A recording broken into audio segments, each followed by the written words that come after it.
Gareth, first of all, congratulations on your new role as the new Academy Director here at Stoke City. You must be absolutely delighted. Yeah, it is. It's a massive honour for me. I feel like I've fulfilled my dream twice. Firstly, to play for the football club, and then now to be in charge of the academy at the football club. And I've got a lot to thank the football club and the powers that be for, and that's something I'll never ever forget. And it's my job to repay them for that faith and that trust in me, and on a couple of occasions I'll be doing everything that I can to make sure that happens. You mentioned there that you were a former player, and obviously you've coached here before, so it must have been extra special to be made the new Academy Director. Yeah, it is, and I've been affiliated with the football club for 2/3 of my life in varying sort of formats.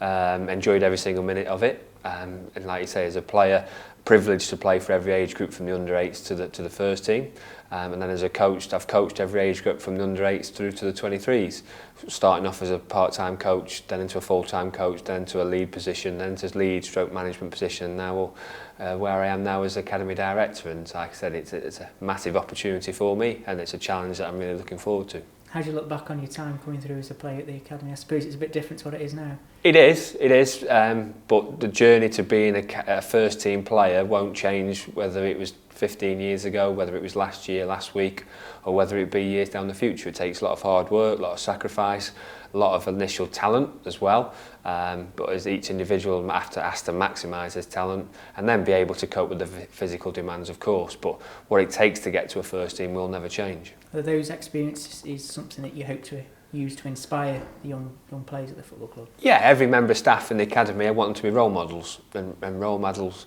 for the players. So that's in terms of learning, in terms of development, that's in terms of setting the standards that are required to get to the first team. I've been fortunate that I've walked that walk so I can empathise with the players. I also speak to my parents quite regularly on the journey that they had as parents of an academy player, and the problems they faced, and the pitfalls, and the how to deal with negative feedback, how to deal with poor performance, likewise how to deal with success. So I can liaise with them as well. And like I said, it's every member of staff who is a Stoke City member of staff is a role model in some shape or form, and that's the standards I'll be expecting of my staff. You mentioned staff and coaches there. I suppose you can use your pathways and inspiration to them, because you've moved up through the coaching badges here at the football club. Yeah, all the way through. If we're being true to ourselves and we're asking our players to continuously learn, continuously develop, learn from mistakes, how to make yourself better, then we should be doing that as staff as well. And sort of I'm an example of that. Working my way from part-time all the way up has taken time. It's taken learning, it's taken lots of self-reflection, again, learning from mistakes, because you make mistakes, how to maybe dealt with a conversation better, how to deal with a player or parent better. So we should be constantly evaluating what we do as staff, and then hopefully then that'll go passed down onto our players. Likewise, I was unsuccessful in getting the Academy Director's job a couple of years ago. At the time, you sort of say, I couldn't, personal sort of pride takes in, I could have done that job, why have I not successful? But once you take a step back, evaluate yourself, evaluate your strengths, and evaluate your areas for improvement, you can then move forward and say, right, I'm going to make this better by learning about more experience in professional development, for which it was in my case. So again, those sort of messages, that sort of ethos, I want our staff living day by day, which will then pass through to the players. You alluded there to the fact that you went for the role a few years back. What have you gone away and learnt to be able to land the role this time around? A little bit sort of dealing with budgets, dealing with professional development phase, which is the 18s to 23s, more experience in that. Dealing with the first team management, so taking a great interest when dealing with the different departments at first team level, and then that gives you a more round spectrum of the club. Obviously I knew it day to day, so sort of the under 16s down, but then I've got everything sort of there in the different departments, the different facets, the different job roles that people are expected to do, and that's where I see the Academy Director role going, that I knit then everything together, because for me there's sort of three pillars that make the academy: your recruitment of players, recruitment of staff, your environment which you create, and then the opportunities. So those are where the three main areas I'll be focusing on. I suppose the fact as well that you've been a coach all the way through the academy can only help you as well moving forward to understand every age group and what's required. Yeah, definitely, and likewise the strengths and weaknesses of each individual player.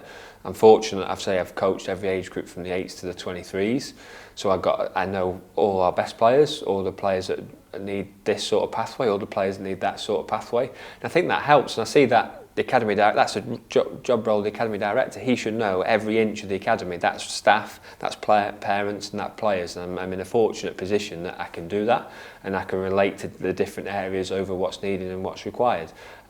Yes, the journey that's needed, but straight away also the players, because the academy is nothing without the players that are coming through, and we've got some good players coming through, and so it's a case of they're getting the correct environment, they're getting the correct challenge, and so they're constantly improving ultimately to hopefully get onto the first team pitch. Imagine it makes the transition easier for not only yourself dealing with the players and the coaches, but the other way around with the players and the coaches as well. Yeah, because they know someone they can trust. They know someone that I've worked with, and they know how I work and the detail that I want the sessions to go into, how to deal with parents, how to make sure that the kids are coming first, how to make sure the club's coming first, and any decision that has to be made. So that's why, again, I'm fortunate to be able to do that. The parents have got a name, they've got a face, they haven't got an academy director that's locked away in an office that they never see.